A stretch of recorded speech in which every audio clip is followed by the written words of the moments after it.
Bonjour les amis, j'espère que vous allez bien et bienvenue sur la chaîne de l'univers de l'ange Cathy en ce samedi 21 janvier 2023. J'espère que vous allez bien, que vous avez passé une agréable soirée donc hier, etc. etc. Comme dans mes habitudes, j'ai mon petit caput. Donc, alors je viens vers vous euh, pour vous faire partager déjà à écouter, parce que visionner, je ne sais pas si ça va le faire. On va peut-être désactiver les cocomamantétaires. Donc voilà, j'essaie de faire plaisir à tout le monde et vous savez très bien que pour celles et ceux qui me suivent depuis un certain temps, je suis comment dire, j'ai des certaines croyances et certaines croyances, c'est via ce partage donc de la zone 51. Donc c'est un documentaire que je vous ferai donc écouter. Voilà. Mais avant tout, donc je fais donc j'ai répondu à Marie-Clémence. Merci pour le bon week-end. Voilà, le bon week-end commence bien. Et j'espère que Marie-Clémence, vous serez ou tu seras présente donc pour le live avec les oracles donc vers 18h30, hein, comme je l'ai dit. Ce matin j'ai sorti Nookie. Alors bizarrement hier il y avait de la neige, il a neigé, il faisait moins froid et ce matin il faisait beaucoup plus froid. Et puis en revenant de ma sortie avec Nookie, j'ai rencontré une connaissance qui m'a dit que là où je réside, le 19, il y avait énormément de monde dans les rues. Hein. Il y avait énormément de monde dans les rues. Voilà. Donc je n'étais pas au courant. Elle m'en a fait part donc pas plus tard que tout à l'heure. Alors je voulais remercier aussi donc Abigail. Voilà. Merci donc de ce gentil commentaire. Et puis il n'y a pas de quoi. Euh, Logiquement, comme je le dis tout le temps, je n'aime pas l'injustice, j'aime bien la justesse et je continuerai donc à défendre certaines personnes. Donc merci Abigail et également pour le petit cœur. Voilà. J'ai retrouvé donc le plus long commentaire de Margot. Voilà. C'est bizarre parce qu'hier je ne le retrouvais pas. Et il y a encore une autre personne qui se fait attaquer. Je pense que vous connaissez, je pense que je peux dire, hein, c'est Agnès Tarot. Voilà. Agnès Tarot qui, hier, je suis tombée dessus, ben, comme je dis toujours, il n'y a pas de hasard, qui a fait un live, qu'il a peut-être retiré, et qui, quelque part, a mis les choses sur les points sur les i, comme on dit, qui a un sacré caractère, et elle a bien raison. Euh, En parlant toujours, j'ai bien compris de qui, euh, de qui elle parlait, toujours du même, hein. Vous savez, toujours celui qui veut régner euh, sur You. Donc, vous voyez, ça continue, ça continue. Donc, j'espère que, je le dis sincèrement, je n'ai rien à cacher. Je m'en balance complètement. J'espère que les personnes qui ont pris leur disponibilité, je, j'espère que ça va avancer un peu plus vite quand même, parce que ce n'est plus possible. Donc j'ai écouté le live de Agnès Tarot donc hier, et ben, elle ne se laisse pas faire et elle a tout à fait raison et je lui donne tout à fait raison. Et tout ce qu'elle dit, c'est vrai. Voilà. Donc je ne suis pas là pour faire le buzz pour défendre certaines personnes, mais j'aime la justesse, tout simplement. Je, franchement, je déteste ce grossier personnage qui n'arrête pas d'attaquer euh, des, des chaînes sur YouYou. Bien sûr qu'il n'est pas tout seul. Donc ce soir, nous verrons ensemble justement avec les oracles. Donc comme je vous l'ai dit, je les ai déjà sortis. J'ai sorti des lames euh, qui me paraissent assez parlantes. Maintenant, on verra bien donc pour l'avenir. Donc cet après-midi, je ne serai pas là, mais en revenant, comme je vous l'ai dit, je suis toujours avec Louloute, faire des petites emplettes, voilà, quelques petites coursettes, et trouver un haut que je ne suis pas arrivée à trouver la dernière fois. Voilà, et euh, en rentrant, voilà, le temps de ranger un petit peu les courses, etc., etc., nous allons voir ensemble pour mettre ceci en route avec bien sûr les commentaires. Donc elle sera présente jusqu'à temps qu'il y a des commentaires et après elle partira. Donc, je préviens toujours à l'avance parce que je suis dans la bienveillance. Vous serez pendant peut-être 2 minutes ou 1 minute à peine le temps de lui dire au revoir, etc. Hein. Voilà, donc j'espère qu'il y aura des personnes qui seront présentes vers 18h30. Hein. Ça peut être un petit peu plus tard, mais bon, hein, je compte, voilà. Donc voilà, je vais commencer à vous faire partager. Donc ça parle de la zone 51 pour les gens à qui ça intéresse. Voilà, parce que je m'excuse de l'appeler comme ça, mais ce gringalet, ce coquelet, qui se prend pour le roi de Yu, euh, ne conçoit pas les personnes qui partagent des vidéos sur les reptiliens, les reptiles, etc., etc. Voilà. Je pense que c'est une personne qui est très, comment dire, qui ne voit aussi, euh, comme la K de Bretagne, pas plus loin que le bout de son nez. Il se passe tellement de choses qui est sous-jacent qu'il n'arrive même pas à les voir. C'est pour dire. Donc c'est bien beau de critiquer, mais bon, bref. J'en dirai plus ce soir. Donc je vais vous laisser, je vous souhaite une bonne écoute. J'espère que cela va plaire à certaines personnes, parce que c'est un sujet qui me passionne, et c'est vrai que cette passion, j'aime bien la faire partager également. Voilà, j'ai beaucoup de passion, je suis une grande passionnée et je crois à pas mal de choses aussi. Je dirais même à beaucoup, beaucoup de choses. Donc, je vais vous laisser, je vais vous faire écouter et je vous dis à tout à l'heure. Alors, hop, du coup, ça a avancé, c'était tout prêt. Voilà, j'étais déconnecté apparemment. Donc, alors des fois je suis connecté, des fois je suis déconnecté sur le PC. Donc ça tourne, je vais mettre sur pause.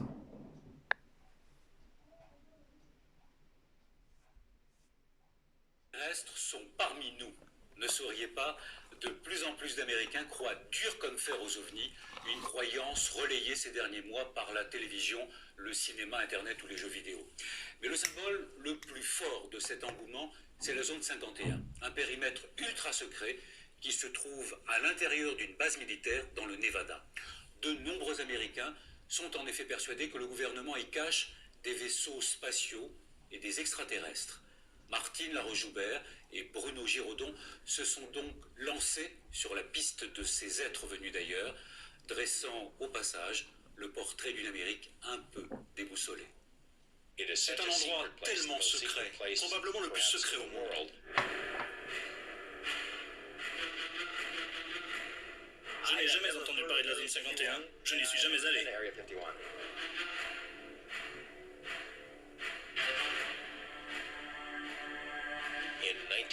En 84, le gouvernement a exproprié 36 000 hectares autour de la base. Donc les citoyens américains ne pouvaient plus voir cette base. Et tout le monde s'est demandé pourquoi.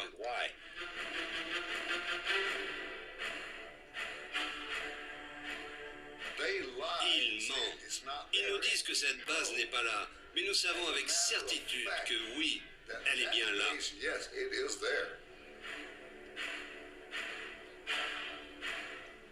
On a commencé à entendre des histoires de soucoupes volantes. Je me suis dit que c'était absurde.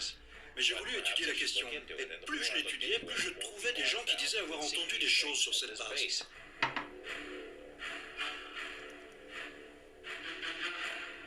Je pense qu'il existe une forme de vie intelligente ailleurs. Et peut-être qu'elle existe sur la base 51. Le plus grand hangar de la base est connu sous le nom de hangar 18. C'est un hangar d'aviation probablement assez vaste pour contenir un 747. J'ai rencontré Bob Lazar début 89, grâce à un ami commun, John Liam. Et Bob m'a raconté une histoire incroyable. Je me suis dit que si seulement une toute petite partie de cette histoire était vraie, ce serait probablement le plus grand scoop de tous les temps. George Knapp, journaliste à Las Vegas. C'est lui qui révèle au grand public le mystère de la zone 51 dans le Nevada. Il y a 9 soucoupes volantes, des disques volants qui sont d'origine extraterrestre. Autre vedette de ce dossier, Bob Lazar. D'abord filmé dans l'ombre pour des raisons de sécurité, puis à visage découvert, il se prétend physicien, affirme avoir travaillé près de la zone 51 et vu des militaires étudier des vaisseaux spatiaux dans des hangars sous la montagne. Et les hangars sont tous reliés les uns aux autres par de grandes ouvertures pour passer de l'un à l'autre. Donc au total, j'ai vu 9 vaisseaux spatiaux. Et tous étaient différents, comme s'ils avaient la gamme complète. Est-ce que vous avez menti sciemment lorsque vous avez déclaré avoir vu fonctionner la propulsion antigravité? Vrai ou faux? Bob Lazar passe avec succès le test du détecteur de mensonges, mais il affabule sur ses diplômes. Le doute s'installe, mais le Pentagone ne dément pas ses affirmations.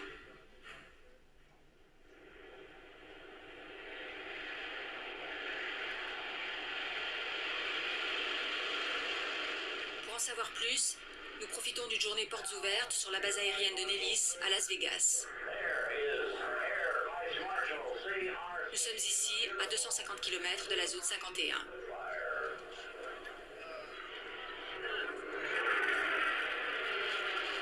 À défaut d'OVNI, ce sont les avions les plus sophistiqués du monde, dont le bombardier furtif et d'autres, qui sont présentés ici. Ceux dont les essais ont eu lieu dans la base militaire. Mais l'armée fait tout pour épaissir le mystère de la base 51 en refusant de répondre à nos questions. Tout le monde ici parle de la zone 51. Je ne peux rien dire, c'est quelque chose dont on ne parle pas.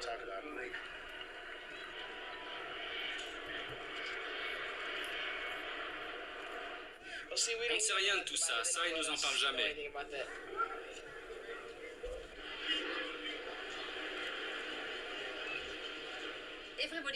Tout le monde parle de la zone 51.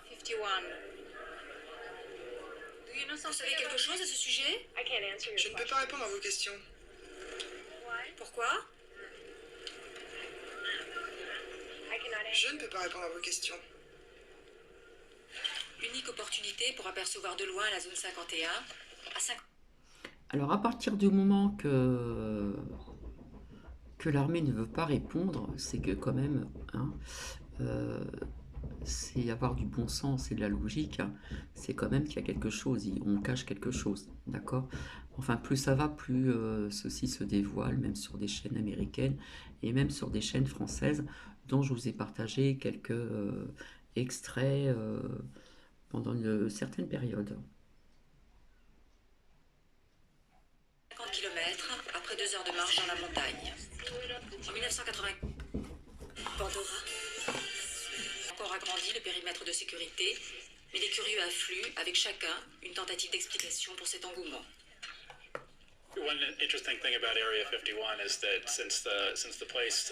L'une des choses intéressantes à propos de la base 51, c'est que étant donné que la base n'a jamais eu d'existence officielle et qu'on n'a jamais donné la moindre information à ce sujet, cela laisse libre cours à l'imagination des gens. Ils peuvent inventer ce qui pourrait être là. Au lendemain de la guerre froide, maintenant que les Russes ne sont plus nos ennemis, qu'il n'y a plus de menaces extérieures, il est intéressant de voir qu'on s'intéresse maintenant énormément aux ovnis. C'est un peu comme si cet intérêt pour des créatures venues d'ailleurs avait remplacé notre peur des Russes. Et cette base qui se trouve derrière moi, c'est en fait le lieu principal de la paranoïa de la guerre froide et du grand secret depuis 40 ans. Tout cet intérêt, toute cette fascination se reporte désormais sur cette base. Rachel, au cœur de l'Amérique profonde, une centaine d'habitants, la plupart retraités.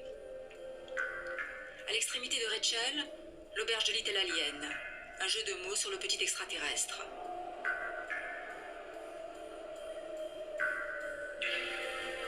Le rendez-vous des curieux, mais aussi de tous ceux qui attendent l'arrivée de l'apocalypse avec le débarquement des extraterrestres.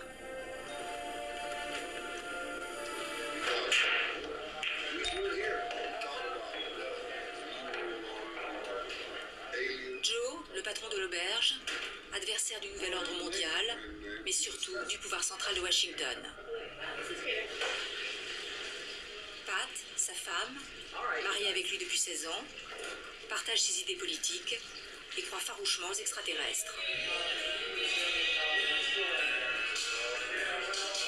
Tous deux accueillent avec chaleur les fanatiques venus des quatre coins des États-Unis, échafaudent des hypothèses, recueillent des confidences, s'échangent des photos plus ou moins mystérieuses.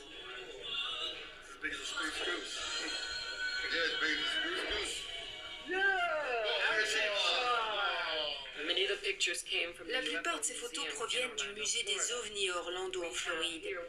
Ici, c'est un document vraiment exceptionnel. Vous voyez Billy Cox qui est parti pêcher en bateau. Vous voyez là, il vient d'attraper un poisson et on voit un objet ici. Ce n'était pas du tout prévu ni préparé. Avez-vous vu quelque chose vous-même? Bien sûr, la première chose qui nous est arrivée à mon mari et à moi, c'était... Vous voyez la porte juste derrière moi? Un faisceau lumineux a traversé cette porte. Il faisait environ 8 cm de diamètre. Ce rayon a été projeté dans la pièce sur une longueur de 2 mètres. Ça a illuminé tout l'encadrement de la porte. Nous avons tous les deux regardé à l'extérieur, mais il n'y avait rien. Il faisait environ moins 30 dehors. Rien ne bougeait, il n'y avait rien. Pas de traces de brûlé sur la porte. Rien, absolument rien. Mais nous avons ressenti une présence. On sent quand on est observé par quelqu'un. Mon mari a dit à haute voix, « Installez-vous, faites comme chez vous, vous serez toujours les bienvenus. »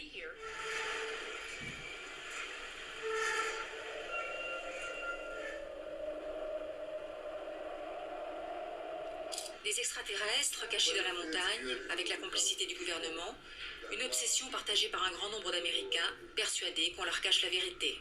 Tous les gouvernements du monde maintiennent les peuples dans l'obscurité sur ce qui est important. Mais qu'est-ce qu'ils cherchent? Pourquoi laissent-ils les gens dans l'obscurité? C'est ça, la vraie question. C'est ce désir, cette volonté de savoir qui hante tous les peuples de la Terre.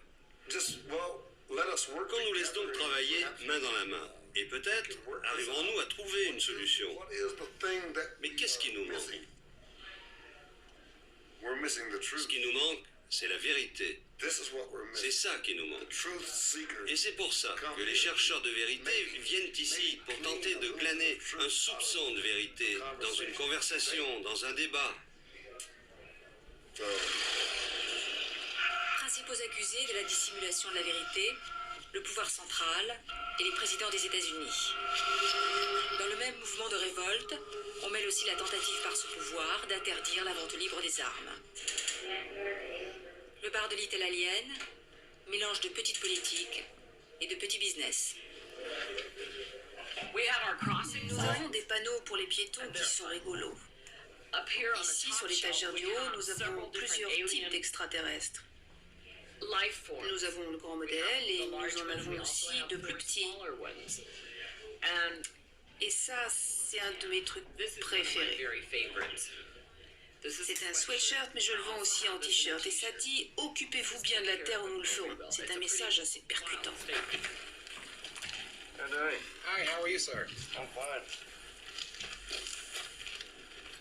Pourquoi vous êtes-vous arrêté ici? Pourquoi je me suis arrêté ici? Ma femme et moi-même, nous nous sommes toujours intéressés aux soucoupes volantes et aux extraterrestres et on a pensé que c'était vraiment l'endroit où il fallait venir si on voulait les voir. Ça fait une journée que nous sommes ici, on n'a encore rien vu, mais c'est un endroit très intéressant. Vous croyez aux extraterrestres? Si j'y crois? Ouais, j'y crois, effectivement. J'espère bien voir quelque chose aujourd'hui, peut-être ce soir. Voici ma femme Carrie. Viens ici, viens dire bonjour. Et vous? Vous croyez aux soucoupes volantes et aux extraterrestres? Je ne sais pas quelle forme et quelle taille ils auraient. Je ne crois pas qu'ils ressembleraient à toutes ces photos qu'on voit avec ces têtes d'insectes. Je crois à l'infini de l'espace et du temps. Nous ne sommes pas seuls dans l'univers. Nous sommes ici à une dizaine de kilomètres de la base militaire. Carrie et John, experts en assurance de Chicago, suivent le chemin obligé des amateurs d'extraterrestres.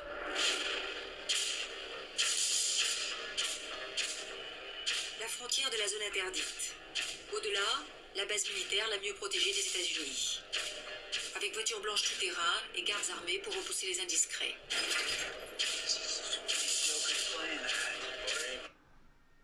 Le mouvement fait partie. Une base de près de 10 000 km², à l'intérieur de laquelle se trouverait la zone 51. Une base qui emploierait plus de 2000 personnes.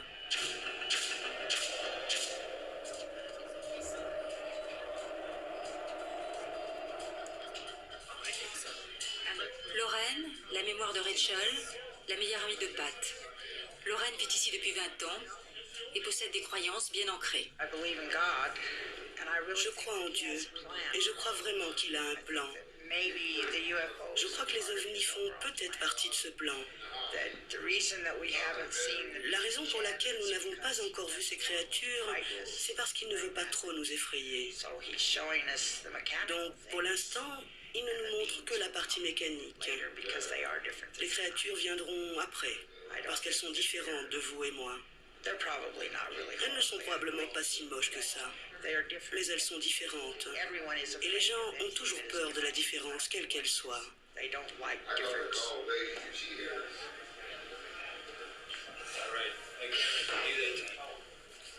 Un habitué du bar, Chuck, nous demande de l'accompagner pour se prêter à son jeu favori. Je déteste voir ces gens qui harcèlent les gardes. Parce que jusqu'à présent, on a eu beaucoup de chance. Il n'y a pas eu d'accident, mais un jour ou l'autre, on tombera sur la personne sur 10 000 qui appuiera sur la gâchette. Et là, ça va faire mal.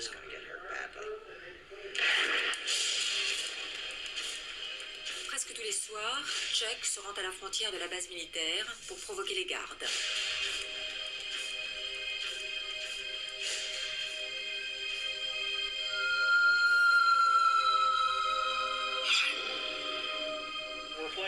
On est en train de jouer à un petit jeu.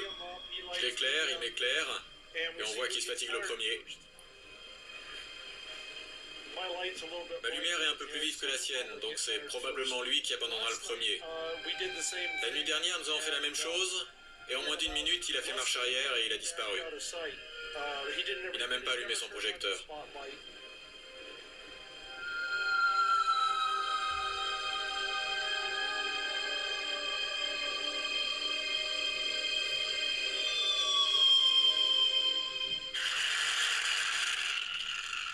Le centre de recherche sur la zone 51, créé par un particulier, Glenn Campbell, un informaticien. Dans ce village où tout le monde y croit, il est le pourfendeur des légendes. Rachel se trouve juste à côté d'un des plus grands centres d'exercice de guerre du monde libre. Tous les avions, tous les pilotes de combat viennent d'ici s'entraîner au largage de bombes, aux combats entre avions de chasse et aux attaques aériennes de toutes sortes. Et tout ça au-dessus de Rachel, juste au-dessus de cette capitale des ovnis. Ceci provoque beaucoup de lueurs dans le ciel. Cela produit des flamboiements, des éclats de lumière très vifs, des bombardements. En fait, tout ce que l'on voit habituellement à la télévision quand il y a des guerres. Ça vous donne de très bons ovnis si vous avez envie de voir des ovnis. Je dis souvent qu'en fait, c'est lors de la première nuit ici que l'on voit le plus d'ovnis. Moi, personnellement, j'habite ici depuis 2 ans et demi et je n'ai jamais vu quoi que ce soit d'inexplicable.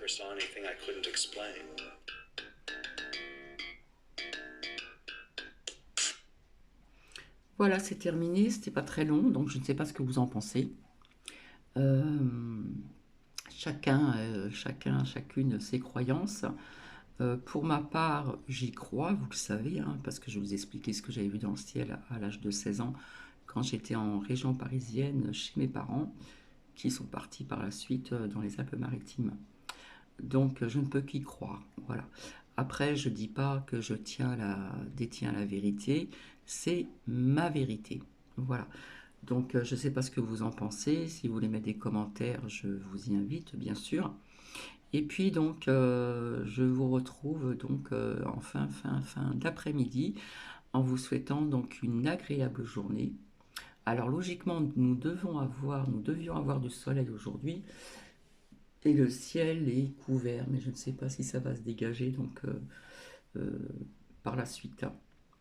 En attendant, je vous fais plein de bisous et je vous dis à plus tard. Bisous bisous.